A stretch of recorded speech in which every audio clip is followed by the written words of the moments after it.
With Uber Reserve, you can book your Uber ride in advance, like 90 days.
You pull me in like gravity.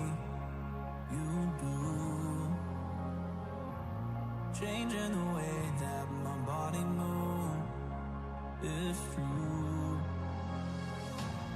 Without the moon, there'd be no way.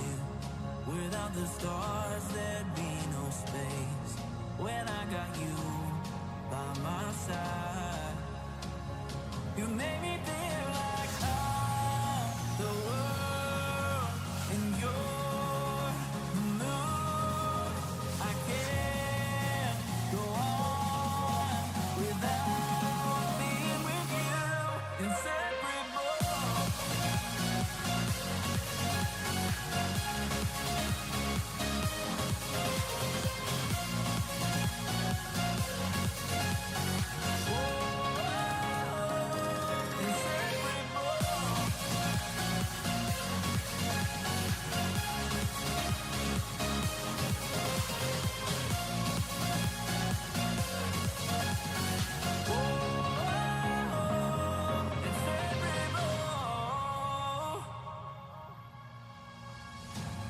All of the stars in the night sky.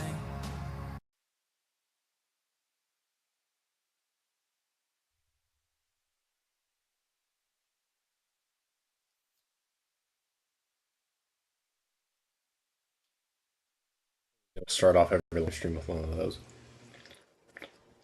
Oh man, I forgot. I was gonna move stuff. I don't want my background being untidy for everyone. Well, you can still see my frame back there. But what is up, y'all? I'm good. It's Friday, so can't complain. We got another institute activity tonight, and I think will be kind of fun. So we'll see. I'll let you guys know with an update next week on my next live. All right, let's see how my CPU is holding up right now. 66%. Hopefully that drops, because that is pretty dang high. Let's see. Nothing's open that typically isn't open.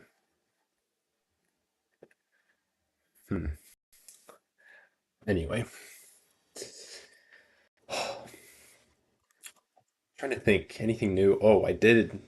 Yeah, so those boxes, I got an Amazon package today. I'm supposed to actually have another Amazon package coming in, so hopefully it comes in sometime today.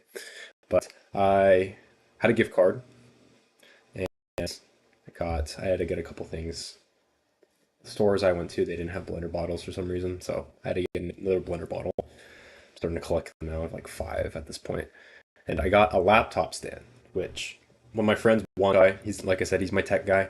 So anytime any tech, I'll usually ask him on it. But I saw he had one, and was curious about it, and I got one. Well, it's not super expensive, but it is pretty nice just because it's I believe aluminum. Put it on my stand. It fits my personal computer, which is a little bit smaller. I believe my personal computer is around, I want to say it's like 13 inches, 12-inch notebook. And my work one, bigger, it's like 16, 15, 16. So I fit both sizes, so it's perfect. But I can have it on there. That way it's not sitting on the ground. I have a handy keyboard that I can use externally. I can close the laptop, just work on my 2 monitors. I can have 3 of them up at once. So this is very ideal for streaming, just because my webcam right here is straight on me. It's not on the ground, it's lifted up, so it's right on me. I think it's a little bit better look. And whenever I get the neon sign, I don't know if I'm going to put a neon sign up there or here. I was actually thinking of putting, I'm probably not it. Too much work. Gonna have to put stuff in the wall, which I have to ask my landlord. Like a TV, and it has like the market data going up on there and stuff. Like I'll ever look up there though. But anyway, that's besides the point. Got this laptop, super nice, so I just recommend it. I'll actually put the link to the one I bought in the description, so y'all can check it out. But tonight's an interesting topic. I haven't done a dating or a relationship live in a quick minute. So here we go. Why, as a guy, you need to go on 100 plus dates to become decent at dating? Notice I say decent. Now, what is it? The rule? It's like 10,000 hours, and then you become an expert at something. Well, imagine 10,000 hours of dating. That's a freak ton of dating, and that's just becoming an expert. That's why I said to be decent at dating, plus dates. So let's do the math. You got. Let me pull up my handy dandy calculator. Actually, let me do it on my phone instead. Handy dandy. Got what, 100 dates, and let's say each date is approximately, let's just do an hour half, just because it might be an hour, might be less than an hour, might be 30 minutes. But you go on a second, third, fourth, fifth date, they could be extremely longer. So half to, let's just do an hour half for sake.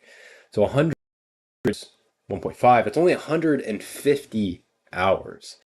Become an expert, 10,000. Imagine that divided by, let's even bump it up. Let's just say 2 hours per date. You have to go on 5,000 dates to be expert at dating.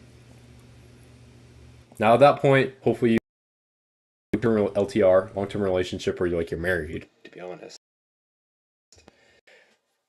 But that's say 100 plus dates. I was actually thinking about putting in the thumbnail 200 plus dates. I'm trying to think if I've gone on 200 plus dates. I've probably gotten close. Definitely I've gone on over 100 dates.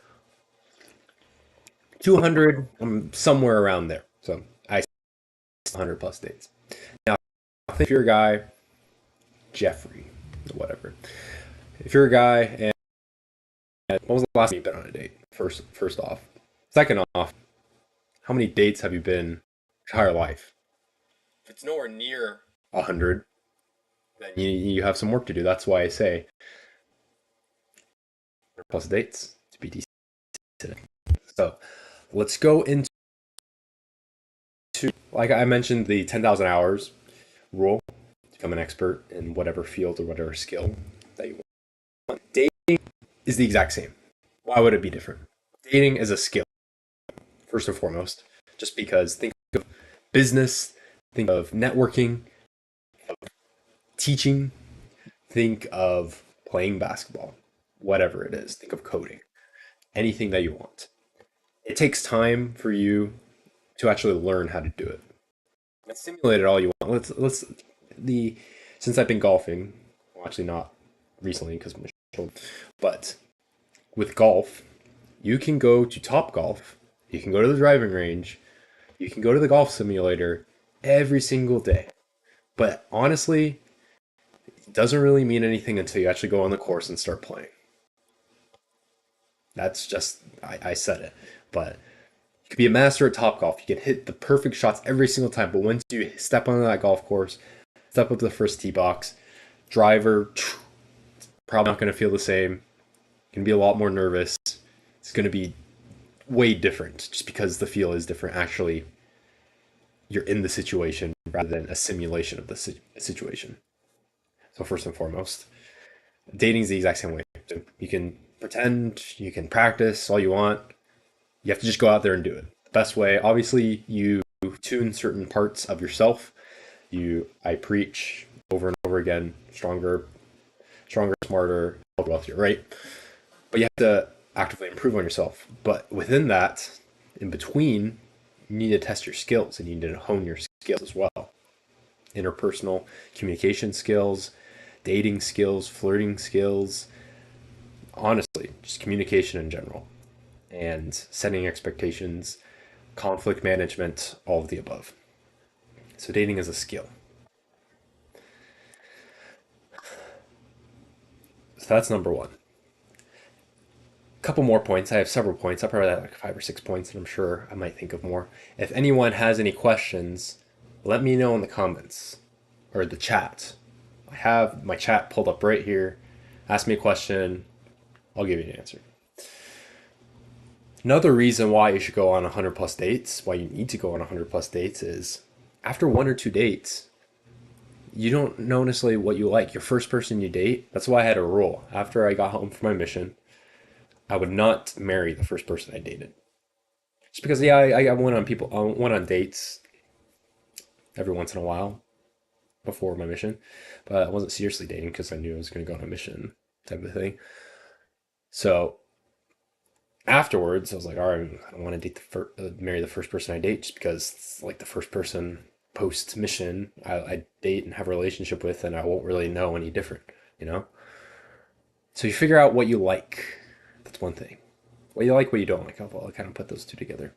Figure out what you like physically, like physical attractive wise.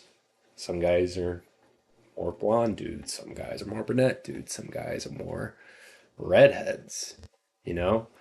Just find what you don't like, your personal preferences physically. Like more petite girls, you like a little bit thicker girls. Only experience and actually going on dates with these types of women can you actually make correct adjustments to your preferences or to find out what your preferences are. That's the number one thing that people struggle with, guys and girls alike, is honestly they don't really know what they want. They say they don't know what they want, but in reality they don't. And number one reason, at least for guys, why they don't know what they want is not enough. All right, physically, figure out what you like. Intellectually, how intellectual do you like to get with the opposite sex? Do you like to have deep conversations? Do you like to have surface conversations? Do you like to talk about sports? Do you want to talk about reality TV shows, The Office, whatever, politics? I wouldn't recommend doing that one personally, but intellectually, because some guys they could care less how intellectual the other person is. There's other people that very much they care how intellectual the other person is. All right, and then I also put on, I'm sure there's many other ones, preferences that you can have, like habits, likes, dislikes, family, situations, and it can go on for a long time. Religion, politics, all of that plays into a factor. But personality, I'd say these are the big three: physically, intellectually, personality wise, because everything I'd say generally envelops into those three categories. But personality, what are they like? Are they they super bubbly personality? I personally like that. I like girls that are happy. I mean, I'm sure all guys are like girls that are generally happy, right? That happy anytime you like see each other, super excited, looking forward to the date or whatever, looking forward to doing things together. Personality wise, that's one thing. Or if you're a little bit more laid back, you're a little more chill, you a little bit want someone go with the flow. Or most guys aren't like this, but some guys do. Maybe the more the simps, but the boss babes, they like a girl that can take charge and plan everything and do all the man stuff, I guess. Some guys might be into that. Most guys aren't. I'll let you know. But personality wise, what are they like? Physically, intellectually, personality. Figure out what you like, what you don't like. Just because you only date one or two girls and you only go on one or two dates, it's a very small sample size. They teach in statistics, right? That smaller the sample size, the less reliable the data is. So you saying, I like this, I like XYZ in a girl, you only gone on 5 dates, that's not very valid. That's not valid data. So just because the more girls you go on dates with, the different personalities you're going to run into, the different physical characteristics you're going to run into, the different personalities you're going to run into, right? Obviously, some people might argue like Provo and Utah, all girls are the same, all guys are the same. I mean, there is somewhat truth to that, but generally speaking, date more people you date, the different personalities, physical attributes, intellectual levels you're going to find. All right, next, ability to identify red flags. Now, this is a really important one, just because someone with very little experience or a lot of inexperience, they'll skim over a lot of red flags. Now, I won't go into necessarily what red flags are. I can give you a couple examples. For For guys looking for girls, women, you don't want a girl that has daddy issues. That's a big one. Just because I've dated many girls that had not very good relationships with their dad, and yeah, not no bueno for a long term relationship or marriage. Now, obviously, there are cases where it's like their dad's just probably like a really bad person, and they just had a bad relationship with him because he was a bad person, did terrible stuff or whatever, and they eventually get through that and overcome the type of a thing. Now that's a little bit different situation, but dad's like generally a pretty good guy. Obviously, you might not meet him or whatever, but I'd say generally speaking, most dads are typically want to be or try to be good guys. Obviously there are bad ones out there, but you kind of give people the benefit of the doubt until you kind of know more of the backstory. But yeah, daddy issues. Number two, bad with money. The big spenders, high maintenance. That's never a good thing, especially when it's like a younger age. I know lots of guys that have dated girls that are very high maintenance. I mean, my brother was one of them, and they spend money like no other. I actually had also a friend too. I'm not going to name any specific names, but her mindset was he works, he brings home money, and she spends it, and that's the rules. If there's a positive like if there's a positive number in the bank account, she's able to spend it. That's insane. So big spenders, terrible with money, and then just I just pick three random ones. There's several red flags, but another red flag would be like always getting into fights or arguments, always combative, always argumentative, even to the point where maybe it gets like physical from her side. That's not a good thing. You never want to be in a relationship like that because there are a lot of I wouldn't say. Let me rephrase this. There are many relationships where the woman is physically abusive to the guy, and obviously guys are typically more powerful and more physical, so they can't really do anything, but the woman's physically trying to hurt them or whatever. So that's number three, like very argumentative, combative, even to the point where it's like physical from her end. That is the little red flag I want. So the more you date people, obviously, the more people you date, the more red flags you will encounter, and you'll be able to identify them.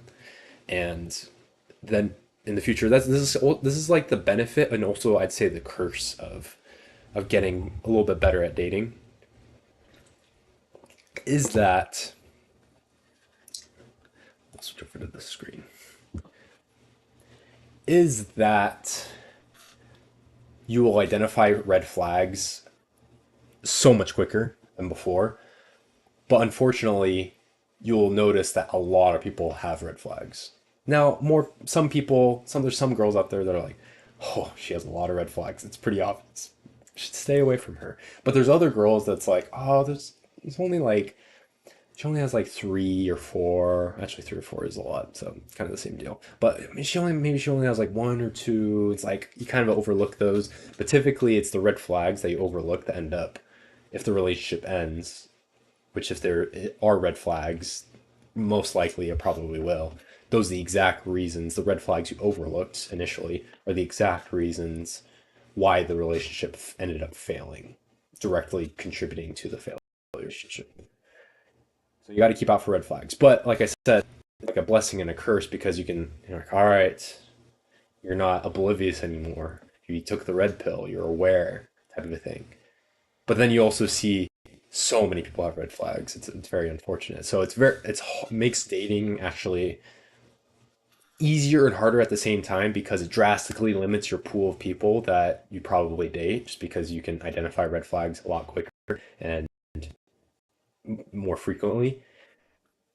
And because of that, you see lots of people have red flags, and there are a lot smaller population of women out there that don't have red flags, or maybe have one red flag, or like a yellow flag or two type of a thing. And the yellow flags, that's a little bit different conversation. Won't get necessarily go into it, but not like the heavy things, but it's just like little things that might like maybe irk you a little bit. It's like obviously not a deal breaker, but something to watch out for. All right. So, ability to identify red flags. Next is it allows more dates you go on. It allows yourself to mature and learn more about yourself. Now, life in general.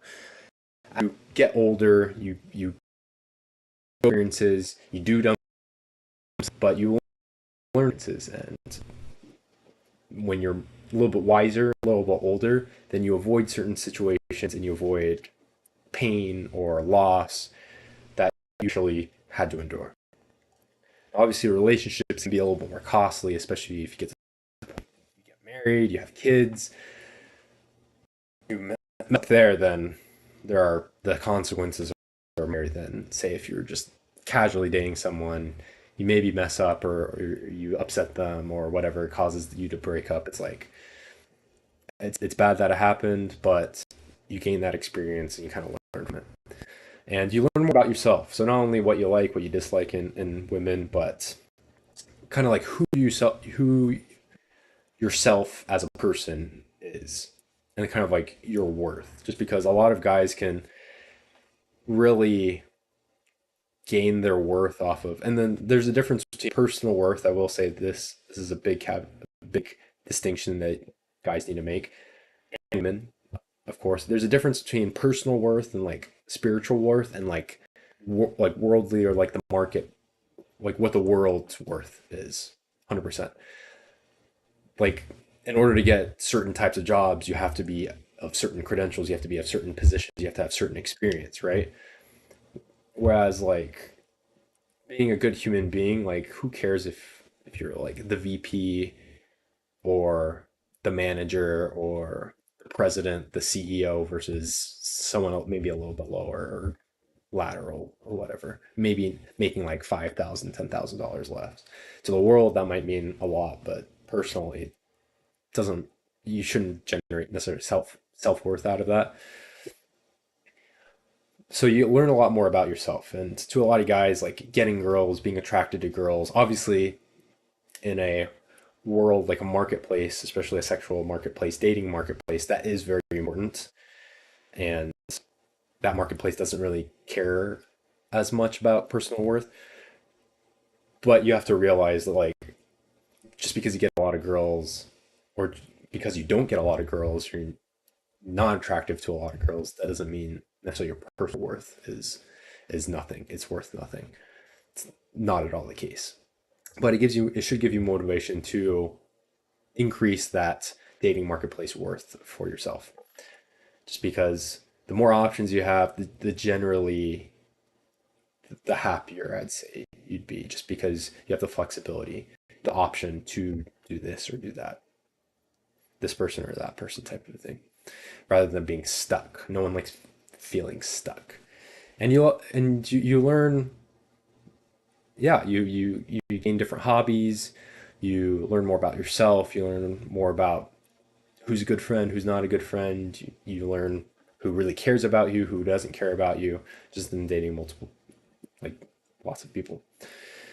So it allows you to mature and learn about yourself. Now, obviously, yeah, situations that will happen to you. I've had many times when I'm dating a girl for several months, and I wouldn't say several times, this happened a few times to me, but several months, things were going pretty good. One even got to the point where they met my family, and my family always makes fun of me for this. And granted, it was my own fault. I will take responsibility for that. But I met my family because I thought she's a really nice girl. I really feel like she should meet my family, type of a thing. And went well. After a couple weeks, it went well. It was going still super well, and then she like went out of town, totally ghosted me, and literally didn't hear it back from her again. And yeah, that sucked. But it taught me a very valuable lesson that sometimes I don't take it, and you don't need to take it too fast. And there's times in there when I was kind of like overconfident. I was like, oh, she'll come around, or like, yeah, she's gonna love it, type of a thing. Even though she said it verbally as well, she's like, no problem. Like, I'm excited to meet them, type of a thing.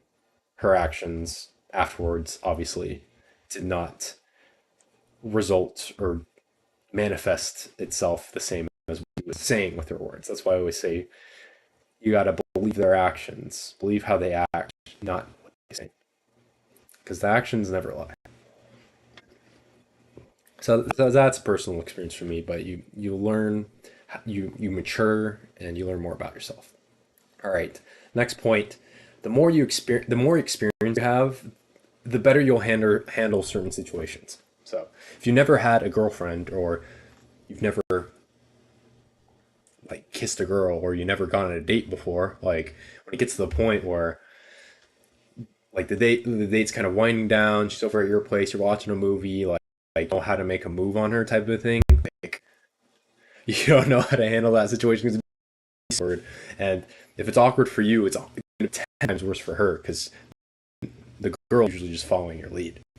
That's why you need to take charge. That's why you need to know what you're doing. That's why you need to go on 100 plus dates to get decent at dating. Not even good, decent. So you need to know what you're doing. And the more experience you have, the better you'll be able to handle all types of situations. Just because when you go on a lot of dates with different people, like I said, different personalities handle different things.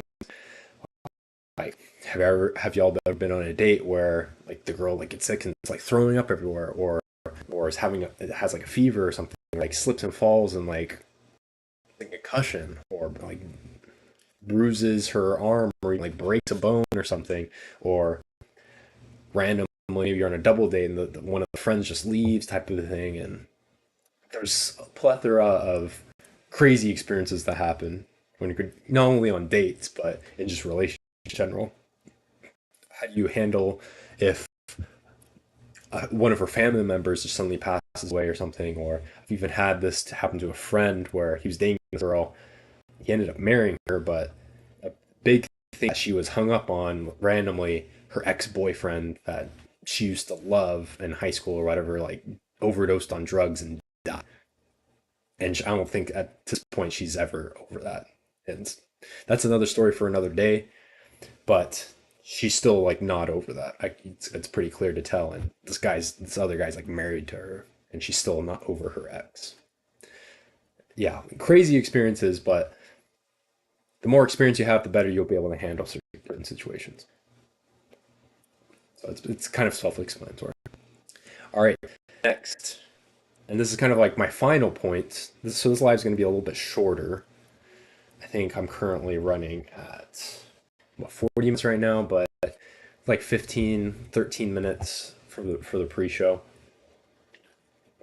And let me know what you guys think about the pre-show. I added some copy for music, that way you don't get flagged by YouTube. But I think you can hop on early. It'll notify people that I'm live, and in like 50, it'll be like obviously the show will always I plan on it starting on time, and I've been a lot better on that. You have to give me that at least. But something to entertain people, to stay engaged, to stay on type of a thing. And then obviously, if you watch this post live, then you can just skip that part and hop to the actual live stream. But you learn important communication skills. And why is this important? This is important for life in general. Just because life is about not only just living for yourself, but interacting and living efficiently and productively with other people. So think about work. You have to talk to people. You have to talk to your coworkers. You have to work on projects with people. There are very few jobs that you're just solely working by yourself and you never have contact with anyone. Like typically doesn't exist unless you're just running your own company. And even if you're running your own company, you're obviously the spokesperson for your company, and you're making connections with other people to do business, your customers, for example. So you always have to have strong communication skills. And in dating, plenty of different personalities, plenty of different people from potentially different countries or different cultures, you learn how to effectively communicate. And this is, like I said, it's important in your dating life, it's important in your personal life, it's dating in your familial life. It's important in all of your relationships with whoever you have. Important to have strong communication skills, because I dated many girls, and I'd say I'm pretty decent at communication. Obviously, I'm not the best. The best person I ever knew in communication, and I still same person to this day, is my cousin Kenny Gordon. Just because you can text him and he'll like immediately text you back in 2 seconds, no matter where he is, type of thing. He's so good at responding, so good at communication. I'm not at that level yet. I try to be. I aspire to be. But I'd say I'm pretty dang good at communication. But obviously still room to improve. But there's been so many girls, and this is another red flag as well. terrible communication, the girls that always say they're terrible at texting, it's like immediate red flag. Just because if they're bad at texting when you're like initially dating and stuff, and even maybe they get better when they're exclusive. Like I dated this one girl, she's engaged now, so congrats to her. But even she said like her best friends they can't get a hold of her type of thing. I'm like, man, if I had you as a girlfriend or like a wife, like obviously she had like many other green flags, so I did kind of overlook that red flag a little bit. But like imagine if you're trying to get a hold of your wife and she's just like not responding to you just because she's bad at texting or bad at picking up a phone call. Like and there's something really important that needed to happen. Like I couldn't imagine that. That's it's not what you want. Obviously there's circumstances where she might not be able to reach the phone or whatever, like everyone's busy. Yeah, I get it. But consistent basis, no go. Not good. So you got to learn important communication skills like not only texting, talking, but also conflict resolution. Like you have arguments or issues with one another or what someone else did or the decision someone else made, or there's many, like 100 different reasons why someone could be upset at the other person. But you get to learn how to work through that just because obviously men and women are different. So when women are upset typically about stuff, they want to be heard. They don't want solutions. They just want you to talk to them and them to just be able to talk without any kind of solution. And guys are the total opposite. Guys want solutions. So anytime he wants to talk, he's like, all right, I need to figure this out. Like I'm in this predicament or this situation. How do I get out? Versus a woman kind of venting a little bit, talking about their stress or whatever for they can decompress and vent out, get all the bad stuff out of them and they can feel a lot better. They just feel better by just talking type of a thing. So you got to learn how to communicate. People that have different communication skills as well. One of my teachers at BYU, he taught the Eternal Families class, which I was convinced that if I, whenever I took that class, it like kind of lead me to like getting married. So I put it off to the very end, the last semester, possible, my senior year. And so far that's manifested. But he talked about like him and his wife and their first dating, the way he was raised, his communication style is very upfront. If there's an issue or situation, like talk about it and work it out. Versus his wife, her coping strategy like with conflict was like to separate. And I wouldn't necessarily say that's a good thing. It's probably not. It's definitely not a green flag. Potentially a red flag. Definitely a yellow flag. Just like, but for some people that's their style. It's kind of what they grew up with. Just maybe if they had really abusive parents or whatever. Not saying that she did, but that's like your way of escaping. That's how your way of dealing with conflict, and it takes time to overcome that. But that was her way of dealing with conflict or arguments or whatever. She just needed her time for a little bit. Then after like a few hours to a day or so, she would come back and she'd be ready to talk and resolve the situation. Versus him, he wanted to solve it immediately. So he kept on struggling with the fact that she kept on like kind of walking away and not wanting to talk about it when he wanted to talk about it because that was the way he solved the situation. So it's knowing how the other person communicates their strategies and their style as well. And the more you learn these communication skills, the better you can identify what communication skills certain people have and the right approach to deal with them. That's why managing people, being an individual an individual contributor in a team does not mean you're going to be a really good people manager. So the prime example I think of is in sales. That's typically how it worked. The best salesmen would eventually become the managers, just because they were good at teaching. They're good at what they did, so they train and teach people and recruit people right to their sales teams. I'd say for the most part that couldn't be further from the truth. It's typically the best sales guys. Obviously, there are great sales guys. When we got role models I look up to, Donnie Mosier, he's like amazing sales guy, even better manager, even better people manager. But then there's other guys that are like killer salesmen. They are the worst managers because they don't know how to communicate with their coworkers in a way that's like not necessarily a sales situation where it's the sale, but it's more like, all right, how do I work with you on an ongoing basis rather than I meet with you a couple times, close you on the deal, and then pass you on to customer service type of a thing. So you have to learn those skills. Just because you're really good at something doesn't mean that you necessarily be really good at leading a team in that same thing. So those are the points I had about why guys should go on dates to be decent at dating. Now, obviously, I'm on this journey with y'all. It's really not, I'm not married yet. The journey continues, and the thing is, the more you date, you get at it, the more you kind of see what you like, what you don't like, and you kind of get to the point where you're in your mid 20s, later 20s, and you have a really good idea of what you want. Like, obviously, there are people that meet their wives or whatever, their girlfriends, super like a lot earlier on, and that's great. But the thing is, you need to keep putting yourself out there. For my guys out there that are struggling, they're like, I don't know, dude, I suck at dating. Like, how do you get better at anything? It's by doing more of it. How do I get better at golfing? I'm not good at golfing, and sometimes it's very embarrassing to watch me play. How do I get better? I go out in the course and play. I can't go to Top Golf. I can't just range.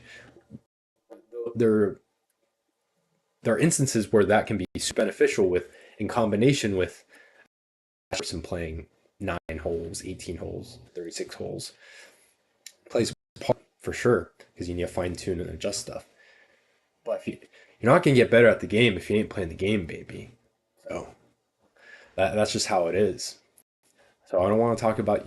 I don't want to hear from you guys or any of my friends that are saying, "Oh, I'm struggling with dating," or "I can't get a girlfriend," or whatever. And it's like, well, how many dates have you been on the past month? Oh, I haven't been on any. Well, that's your number one reason why you're not doing super well. You're why you don't have a girlfriend because you're not going on dates. Like, gotta take these things baby steps, guys. Like, in order to get a thing, you have to work your way up. You just can't automatically just hop to having a girlfriend after like, oh, I went on one date. She's gonna be my girlfriend now, type of thing. You have to build your skills. You have to build your foundation, your base set of foundational principles, and you gotta work on it. The more you work on yourself, the better you become. The better you become, the more attractive you'll seem to females, and the more attractive you seem to females, and you start going on dates with more females and you're hanging out with them and stuff, ironically, it attracts more women. So I will leave you all with that tonight. Hopefully, hang out with some women. But if y'all have any, I'll just recap why guys need to go on 100 plus dates to get decent, not even good, not even a master, not even great, just to get decent at dating. 100 plus dates. Number one, dating is a reason. Dating is a skill. You have to work at it. You have to develop it. It just doesn't come naturally. You're not born a really good dater. Some really good people talkers and people pleasers, but dating is a skill, just like anything else. Figure out what you like and don't like. So personality wise, intellectually, personality. You can really hone your skill of the ability to identify red flags and stay away from them. This is a double-edged sword just because the better you get at identifying them, it's really good because you stay away from those people, but you also see that lots of people have red flags, and there's a very small population of women that only have one red flag or don't have any. So shrinks your amount of people that you can date, essentially. The more experience you have, the better you'll be able to handle certain situations. And, oh, sorry, I skipped. Allows yourself to mature and learn more about yourself. You can grow. And finally, you learn important communication skills that will not only help you with dating itself, but all facets of life, business, family relationships, friend relationships, even just, oh, sorry, I said friends already, but just any type of relationships that you have, strong communication skills will benefit you 100%. All right, I'll leave you at that. I gotta run. Have fun Friday night. Do something fun. Ask a lady out. Do it for yourself. Don't do it for me. Do it for yourself. You'll be proud. You'll be glad that you did. All right, but y'all know, as with everything, trying to help you guys get stronger, smarter, healthier, wealthier. So go ahead, follow for more lives, follow for more tips. Sorry, I forgot to mention my live stream schedule next week. Tuesday is going to be a normal day. Thursday, I will be heading back to Utah. Me and my guy Garrett, the big guy, we're gonna head over to Vegas. We're gonna see my guy Drizzy Drake perform. And so I'm flying out Thursday to Utah and we're driving out that weekend. Coming back, it's Labor Day Monday. So I'm going to fly out on Tuesday because ticket prices on Monday were insane. They're like $100, $200 more than on Tuesday. So I'm just going to work a little bit in the morning on Tuesday, hop on my flight, and come back to Texas on Tuesday. But I hope to get something out on Wednesday, the 6th. If not, I will be live again on that Thursday night, I believe, the 7th of September. So look out for that. I'll give you guys updates. If you need anything, shoot me a DM. Let me know in the comments or the chat. And, stay pumped. All right. Have a good night. Enjoy y'all's weekend. See ya.